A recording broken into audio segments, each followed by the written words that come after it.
Hi friends, ಎಲ್ಲ ಹೇಗಿದ್ದೀರಾ? ಎಲ್ಲ ಚೆನ್ನಾಗಿದ್ದೀರಾ ಅಂತ ಅಂದ್ಕೊಂಡಿದ್ದೀನಿ. ನಾವಿವತ್ತು ಕಾಲೇಜ್ನ ಮುಗಿಸಿ ಯುವ ಸಂಭ್ರಮನ ನೋಡೋಕ್ಕೆ ಅಂತ ನಡ್ಕೊಂಡು ಯೂನಿವರ್ಸಿಟಿ ಒಳಗೆ ಹೋಗ್ತಾ ಇದ್ವಿ. ಬನ್ನಿ ಫ್ರೆಂಡ್ಸ್, ಹೇಗಿದೆ ಅಂತ ನೋಡೋಕೆ ಹೋಗೋಣ.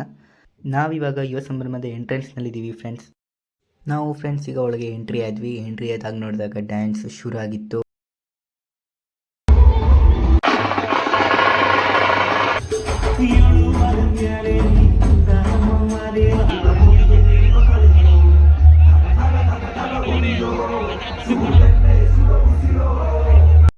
ನಾ ಪಡೆದೆ ಜಪಮಣಿ, ವಿಷ್ಣುವಿನಿಂದ ನಾ ಪಡೆದೆ ಶಂಖಚಕ್ರ, ಮಹೇಶ್ವರನಿಂದ ನಾ ಪಡೆದೆ ತ್ರಿಶೂಲ, ದೇವಾನುದೇವತೆಗಳಿಂದ ಹುಲ್ಲುಬಾಣ ಪಡೆದು ನಾನಾದೆ ಆದಿಶಕ್ತಿ.